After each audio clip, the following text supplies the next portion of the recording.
Pjesa e dytë të emisionit tonë Ritmi i ditës gjithmonë ju kushtohet të ftuarve tanë dhe kësaj radhe kemi një të ftuar special pikërisht që është nderuar me çmimin 22 nëntori. Sa do pak e prezentova deri diku, por unë, para se të fillojmë bisedën, dua të lexoj një pjesë të biografisë të tij, të jetës së tij, se si ka filluar dhe gjithë kështu me radhë. Sefdail Demiri është figurë e njohur publike për gati 3 dekada, me rezultate të dalluara në fushën e kulturës, publicistikës dhe shkencave albanologjike. Si gjimnaziste filloi ushtrimin e profesionit të gazetarit në radio-televizionin Zëri Kumanovës, për të zhvilluar më pas një jetë të begatshme profesionale. Në moshën 22 vjeçare, botoi librin e parë me poezi në kuadër të klubit të shkrimtarëve Jehona e Karadakut nga Kumanova, të cilin klub më vonë drejtoi në 2 mandate. Studioi për gjuhën e letërsisë shqipe dhe histori. Më vitin 2013, në Institutin e Historisë Nacionale në Shkup mbrojti tezën e doktoratës në lëmin e historisë së gazetarisë. U punësua në Institutin e Trashëgimisë Shpirtërore Kulturore të Shqiptarëve në Shkup, ku për 8 vjet ishte kryetari i këshillit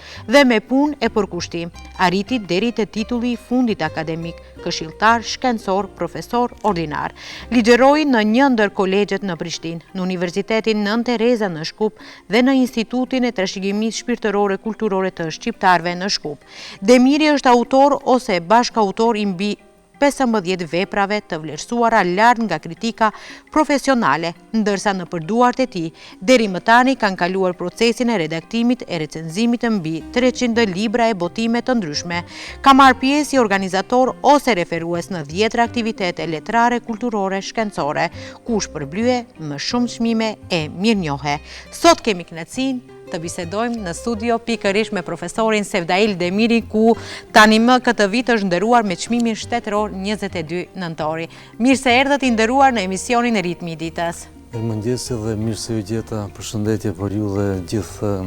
kolegët e juaj dhe gjithë teleshikuesit që na përcjellin në këtë orë. Mund të na thuani se çfarë përfaqëson për ju marrja e çmimit 22 nëntori? Një çmim besoj që është goxha i madh për juve. Po padyshim që duke marrë parasysh edhe vetë festën e alfabetit, të cilën e kemi si festën e vetme identitare të ne shqiptarëve këtu në Maqedoni, që e shënojmë dhe natyrisht duke marrë parasysh edhe vlerën e madhe që ka vetë Kongresi i Manastirit dhe vetë 22 nëntori si datë në historinë tonë kombëtare, natyrisht që ka qenë deri më tani një lloj kurorëzimi i gjithë arritjeve të mia, ndoshta të deri tashme në një farë mënyrë një vlerësim për punën e deri tashme që e kam bërë që në vitet e hershme të rinisë, siç edhe e ceket ju në biografi. Prandaj jam shumë i lumtur natyrisht që jam bartës i kësaj mirënjohje, i këtij çmimi të madh shtetëror në Maqedoninë e Veriut. Si e pritët ju që do t'jeni një nga fituesit e çmimit të shtetëror të 22 nëntorit? Po, ata që më njohin mua personalisht, më afër shok, miqtë e mi, e dinë se unë asnjëherë në jetë nuk kam pretenduar të marr çmime mirënjohje kështu, po ato kanë ardhur zakonisht si një vlerësim nga kolegët, nga miqt, nga ata cilët dinë të vlerësojnë punën dhe përkushtimin e njerëzve. Kështu ka ardhur edhe deri te ky çmim. Natyrisht që ka një procedurë të caktuar edhe për marrjen e këtij çmimi, po kanë qenë kolegë të cilët më kanë propozuar, kanë iniciuar këtë lloj ndërmarrje, si të them, dhe në një konkurrencë sigurisht që mjaft dinjitoze, antarët e komisionit ose të këshillit për ndarjen e çmimit 22 nëntorit kishin vlerësuar që unë si pjesë e brezit pak më të ri, si themi, dhe shkrimtari Resul Shabani si pjesë e një brezi pak më të moshuar, si themi, të jemi ne dy pra fitues të këtij çmimi për këtë vit, pra për 2025. Mund të na thuani se cili është mesazhi që ky çmim bart për ju personalisht dhe për shoqërinë tonë? Po duke marrë parasysh se ky çmim pra lidhet thash edhe më herët, me identitetin ton, me trashëgiminë ton kulturore dhe historike, duke marrë parasysh se në teritorin e Maqedonisë, pra në manastir zhvillohet një nga ngjarjet më madhore të historisë sonë kombëtare, një nga 3 shtyllat kryesore identitare të historisë sonë, bashkë me lidhjen e Prizrenit, për shembull, që është në Prizren, kongresi i manastirit këtu dhe kongresi i Vlorës në 1912-s. Këto për shumicën e historianëve përbëjnë 3 shtyllat kryesore identitare kombëtare të shqiptarëve. Dhe duke marrë parasysh se ky çmim përfaqëson një nga këto 3 shtylla, natyrisht që është jashtëzakonisht pesha e madhe e këtij çmimi, por njëkohësisht edhe përgjegjësia e atyre të cilët e mbajnë këtë çmim. Dhe në këtë mënyrë unë mendoj që me instalimin e këtij çmimi, që është bërë relativisht vonë, ka filluar që nga viti 2019 të ndahet për personalitetet e shquara, mendoj që është dhënë një impuls i ri dhe një motivim i ri dhe shumë i mirë për një plejad të njerëzve të cilët kanë kontribuar për vite të tëra për segmentet të caktuara të shoqërisë, të kulturës, të shkencës e të tjera. Mund të na thoni si mendoni se ky vlerësim ndikon në punën tuaj shkencore, letrare, por edhe publike? Po, natyrisht që është një lloj mirënjohje e gjithë këtij angazhimit tim, përmendet edhe ju në biografi gati 3 dekada. Në fakt, unë kam filluar, për shembull, si gjimnazist në moshën 17 vjeçare të ushtroj profesionin e gazetarit, për shembull në një radio lokale në Kumanov. Dhe prej asaj kohe nuk jam dalë gati asnjëherë deri më tani. Dhe ky lloj angazhimi dhe kjo përpjekje e vazhdueshme, pra vjen një moment kur edhe vlerësohen nga ana e atyre që janë të vlerësuar dhe din të vlerësojnë ata cilët punojnë me punë dhe për kushtim të sinqert. Prandaj mendoj që është një çmim dhe një mirënjohje shumë e rëndësishme për ne. Cili ka qenë motivi kryesor që u ka shtyrë të merresh me studime, poezi dhe publicistikë? Po, vitet në cilët ne jemi kalitur kanë qenë natyrisht vitet e shumë të vështira, vitet e tranzicionit. Keni parasysh unë kam në vitin 1980, në kohën kur filloi të dridhet atëherë edhe shteti atëhershëm, për shembull Jugosllav, dhe në vitet e 90-ta pastaj gjithë ato turbulenca të natyrës politike dhe zhvillimore të shqiptarëve natyrisht që kanë lënë gjurmë edhe tek personalitetet tona shumë të reja, shumë të njohura në atë kohë, dhe gjithë themi ato padrejtësi, për shembull të drejta të mohuara me vite dhe me dekada të tëra për ne si kolektivitet, dhe ato ndryshime drastike që ndodhen me njëherë në vitet 90-ta, natyrisht që na shtyn që edhe ne të jemi pjesë e këtyre proceseve, të themi. Prandaj motivi ka qenë aty ndoshta, po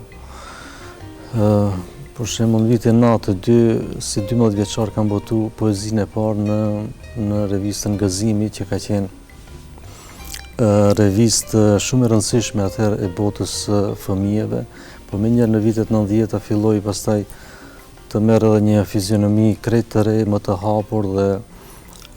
më të lirë në perceptimin e opinionit publik dhe atyre të cilët mund të botonin në të. Pastaj kështu, mbas edhe mundësitë kanë qenë më të mira dhe më të favorshme në këto vite të 90-ta, pra të zhvillimeve demokratike, ku secili njeri që ka pas afinitete, dëshirë dhe mundësi për të kyç në zhvillime ka pas këtë hapësirë në kundërshtim me periudhën e mëparshme, siç përmenda, ku një pjesë shumë e madhe e familjeve tona natyrisht që kanë qenë të anatemuara nga qasja nëpër institucionet publike dhe shtetërore dhe mundësia për të qenë pra pjesë e tyre. Një nga ato ka qenë natyrisht edhe familja ime. a ditun e përmenda një rast kur e pranova çmimin se e kisha prit gjatë kohë, domethënë si dedikim ja bëra nënës time të ndjerit, cila sigurisht edhe shumë familje të tjera, ndoshta jo shumë, po këto kanë qenë familje pak më të targetuar, si themi, nga ish pushteti, kanë qenë familje e internuar 4 vjet, për shembull nga vendlindja e vet, kanë jetuar në Kratov si familje antikomuniste, si familje kundër pushtetit të atëhershëm, dhe ai anatemem pastaj ka zgjat deri në thash në vitet e 90-ta, dhe mbase kjo lloj historie, si të themi, familjare ka ndikuar që te unë të vloj diçka nga brenda, dhe vazhdimisht kam kërkuar që atë të cilën e ndjej ta shpreh domethënë në format e mia të ndryshme, dhe një nga këto forma ka qenë natyrisht edhe letërsia në fillim, pastaj gazetaria, publicistika dhe format e tjera shkrimore. Mund të na thoni se cilën nga projektet apo veprat tuaj mendoni se ka kontribuar më së shumti në bashkëjetesë dhe mirëkuptim të themi ndërkulturor? Po natyrisht që puna dhe veprat e mia kryesisht kanë qenë të natyrës identitare, me që kemi vlerësuar se ne si shqiptar këtu në Maqedoni me vite kemi qenë të përjashtuar, si të themi, nga mundësia dhe qasja në sistemin shtetëror, dhe në këtë mënyrë jemi munduar që atë zbrasti, për shembull, afër 5 dekadë që ka qenë, po edhe më herët, të mundemi që me punën dhe me veprën tonë të nxjerrim në pa edhe disa vlera të cilat janë mohuar mbase në periudhën e kaluar. Sa i përket kësaj pyetjes konkrete, natyrisht që unë me këtë rast do t'i veçoja 2 projektet e mia studimore, të cilat kanë rezultuar edhe si tema e para, si temë masterit, për shembull, që ka të bëjë me historinë e diplomacisë dhe me përfaqësimin e shqiptarëve në strukturat e Ministrisë së Punëve të Jashtme të Maqedonisë, që nga viti 92, kur për herë të parë domethënë fillon të kyçen shqiptarët në këto struktura deri në vitin 2002, kur me një farë mënyrë rrumbullaksohet një proces, dhe atëherë kemi një lloj përfaqësimi më dinjitos toni në kuadër të sistemit shtetëror. Dhe pjesa e dytë, nëse mund ta veçoj, është teza ime e doktoratës, e cila është edhe e botuar, që ka të bëjë me historinë e shtypit shqiptar në Maqedoni, dhe kryesisht me aspektin kulturor dhe arsimor. Dhe këtu kemi bërë domethënë edhe komparacione të ndryshme lidhur me gjendjen e kulturës dhe të arsimit të shqip ndër vite, domethënë si ka evoluar gjithnjë kjo parë edhe në prizmin e shtypit shqiptar, e cila ka qenë domethënë në atë kohë. Natyrisht që gazeta e vetme si dritare kryesore e hapësirës informative të shtyp në kuptimin e institucioneve të shtypura ka qenë flaka e vëllazërimit, dhe bashkë me revistën Jehona dhe revistat për fëmijë, siç që përmendëm edhe më herët, Fatosi dhe Gëzimi. Mund të na thoni si e shihni rolin e studiuesit dhe intelektualit në një shoqëri multietnike si e jona? Po, ne gjithnjë duhet parë këto kolorite edhe etnike, edhe religjioze, kulturore, këtë lloj multikulturaliteti dhe interkulturaliteti që është brenda shtetit ton, gjithnjë duhet parë si një lloj përparësi e cila mund të shfrytëzohet për të ecë përpara kulturat e ndryshme, popujt e ndryshëm me vlerat e tyre të cilët i kanë. Me që shpesh herë keq kuptohet për shembull termi multikulturës këtu te ne, po shtete multikulturore, për shembull, janë SBA-ja, ose Kanadaja, për shembull, në Kanadë ka lind për herë të parë termi multikulturalizmit, siç dihet, po është çështje se si të funksionojnë kultura të veçanta, të cilët janë edhe më të vogla, në kuadër të një kulture më të madhe dhe në kuadër të një komuniteti ose një shteti cili ka një dominancë të caktuar në atë shtet. Në këtë mënyrë, unë mendoj se sidomos pas marrëveshjes së Ohrit dhe Këndej, janë bërë hapa shumë të mëdhej në këtë kuptim në kultivimin korrekt, domethënë të kulturës, të shkencës, gjitha komuniteteve, por në veçanti për ne shqiptarët këtu në Maqedoni, me vetë faktin që tani më kemi disa universitete, kemi institute shkencore, kemi qasje të barabartë, domethënë aq sa lejojnë në kushtet e veçanta mundësit, po është tjetër gjë ajo se sa ne mund edhe dim të shfrytëzojmë ato mundësi, po natyrisht që ekziston ajo infrastruktura ligjore, si të themi, për të pas qasje tek të gjitha mundësitë të cilat i jep shteti, marrë parasysh fondet, institucionet e ndryshme që i ka brenda vetë. Pikërisht. Çfarë roli luan arsimi dhe kultura, të themi, në ruajtjen e harmonisë midis komuniteteve? Po, arsimi dhe kultura janë shtylla identitare të një kombi, të një komuniteti, të një populli, dhe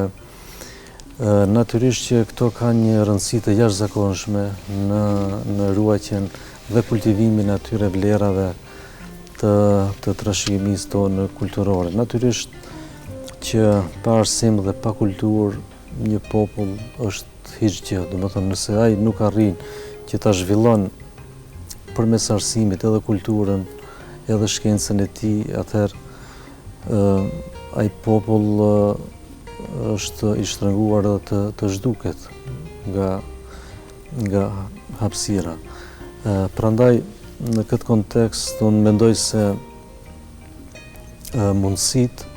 për të zhvilluar kulturën, për zhvilluar arsimin, janë rritur ndjeshëm kohën e fundit dhe ato ndoshta nuk janë duke u shfrytzuar mjaftueshëm, por në një mas të madhe janë shfrytzuar, me që edhe bota, siç jemi dëshmitarë të gjithë, po evoluon shumë shpejt dhe natyrisht që ne duhet t'i kapim këto hapat zhvillimor, si të themi, që janë gjithkund në këtë botën bashkëkohore. Duke qenë se çmimi ju që keni marrë pikërisht për 22 nëntorin, ditën e alfabetit, çfarë domethënie ka kjo ditë për ju si studiues dhe poet? Po dita e alfabetit e gjuhës shqipe, tham që është një ditë shumë e rëndësishme, është data më madhore ndoshta që e përmbledh gjithë historinë identitare tonë si shqiptar, jo vetëm brenda këtyre kornizave të Maqedonisë së Veriut që po jetojmë sot, po edhe në përgjithësi në trojet tona, me vetë faktin që është bërë fest zyrtare 22 nëntori, dita e alfabetit, pastaj ka ecur edhe në Shqipëri edhe në Kosovë, pasi është bërë te ne edhe atje, pastaj kanë filluar edhe ka filluar që të shënohet në mënyrë pak më dinjitoze e kohën e fundit, ndoshta nga inercioni që kanë marrë nga zhvillimet këtu në Maqedoni ose nga roli që i është dhënë Kongresit të Manastirit dhe ditës së alfabetit të gjuhës shqipe. Në këtë kuptim, unë mendoj se dita e alfabetit ose në përgjithësi alfabeti është një shtyllë kryesore, identitare, e cila duhet të vlerësohet dhe duhet të kultivohet nga gjitha moshat dhe nga gjitha kategoritë që janë brenda këtij korpusi shqiptar në përgjithësi, jo vetëm këtu në Maqedoni, por edhe në mbar hapësirën tonë, me që pa shkronja, pa alfabet dhe pa identitet nuk mund të themi se kemi një komb dhe kemi një zhvillim të caktuar. alfabeti i gjuhës shqipe i ka dhënë kahje orientimit të shqiptarëve drejt Evropës dhe drejt perëndimit. Në kohën kur shqiptarët, domethënë po flasim për para vitit 1908, kur është bërë unifikimi i alfabetit, kanë shkruar me 4-5 alfabete të ndryshme, dikush osman, dikush arab, dikush latin, dikush grek e tjerë. Ka pas një lloj përçudnimi të madh, domethënë të shkrimeve të ndryshme me cilën kanë komunikuar shqiptarët me kulturën dhe me botën e huaj. Kongresi i Manastirit është kulmi të gjitha përpjekjeve të rilindasve tanë, të cilët ishin shumë më siçel dhe shumë vizionar për të ardhmen, të cilët arritën që të na lënë trashëgimi këtë alfabet dhe me të pastaj ne të jemi pjesë e kësaj bote dhe kësaj Evrope të qytetëruar ashtu siç jemi tani dhe siç pretendojmë të jemi edhe pjesë edhe e Bashkimit Evropian. Prandaj ata të cilët kanë ditur që të mendojnë se kjo është zgjidhja më e mirë për shqiptarët, çdo nder dhe çdo respekt duhet t'i nderojmë dhe t'i respektojmë gjithmonë për jetë të jetëve. Zotri Demiri, mund të na thoni se sa e rëndësishme është mbrojtja dhe promovimi i gjuhës në institucionet e vendit? Po, natyrisht që ruajtja dhe kultivimi i gjuhës është thelbi i një zhvillimi të thelbësor të një komuniteti. Dhe në këtë kuptim edhe ruajtja dhe kultivimi dhe zhvillimi i gjuhës shqipe është shumë i rëndësishëm për zhvillimin ton si shqiptar këtu në Maqedoni, si pjesë e kombit shqiptar që jeton në shtete të ndryshme të Ballkanit.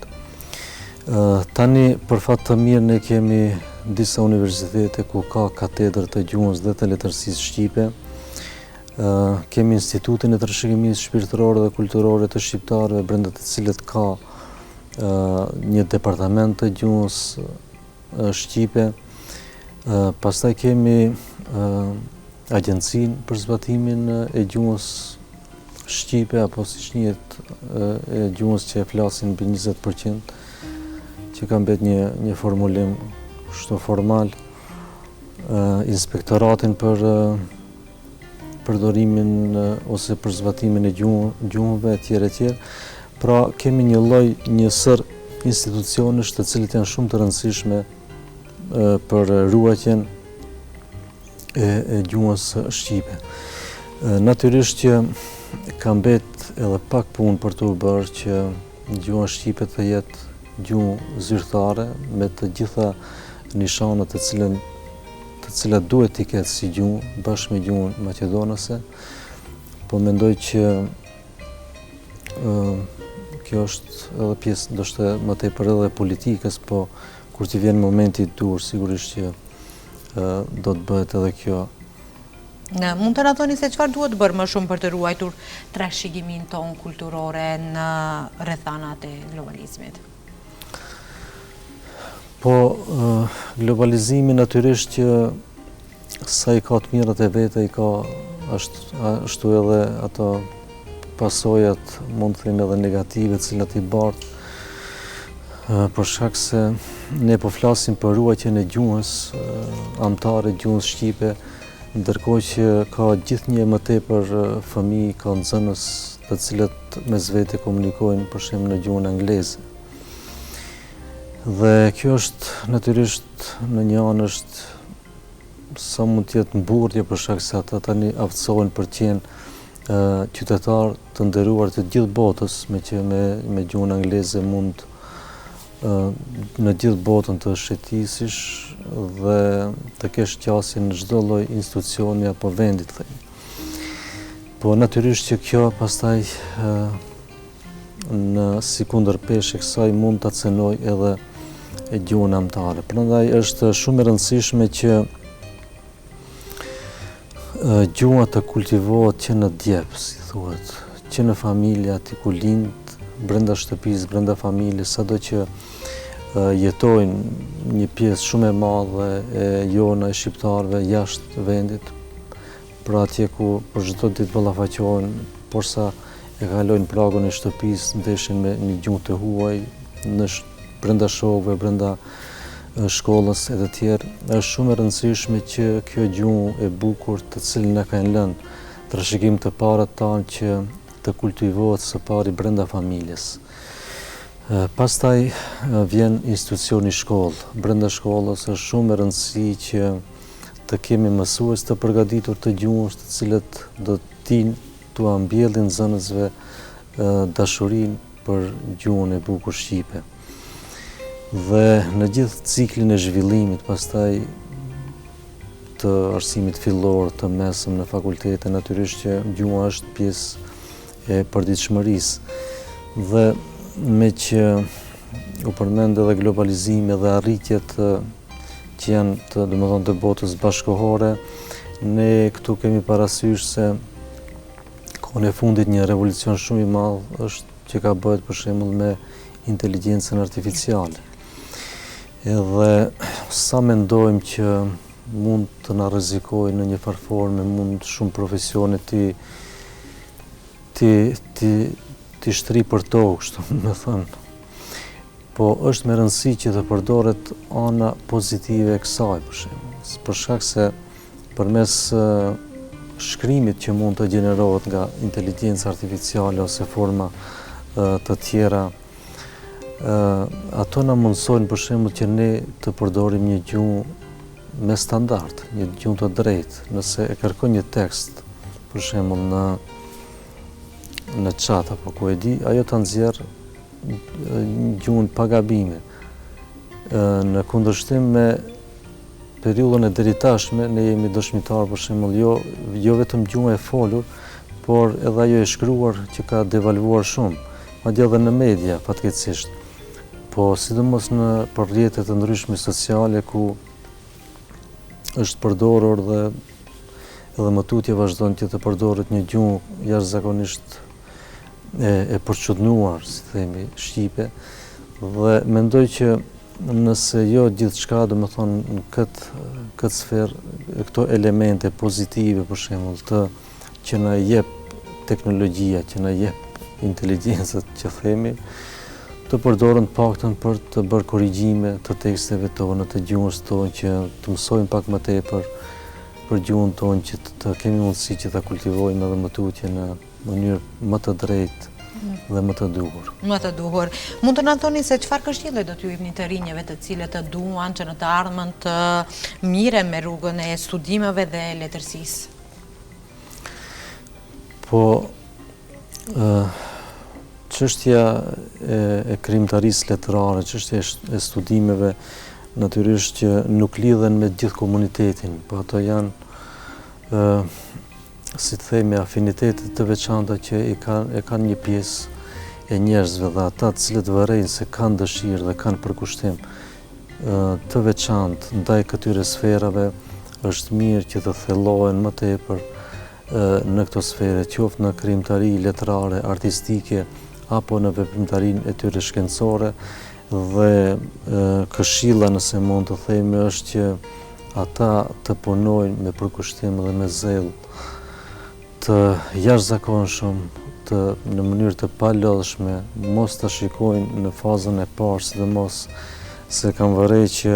tek disa të ri, për shembull, nëse nuk kanë përfitime materiale financiare nga një punë që mund t'i ofrohet, ata heqin dorë dhe e lënë, pastaj jo punë s'paguhet. Domethënë ka gjëra të cilët ndoshta për një moment caktuar nuk ju paguhet, por ajo në një periudhë pak më afatgjate, sigurisht që do t'u paguhet ato shumë fish. Ata nuk e dinë se prej nga vjen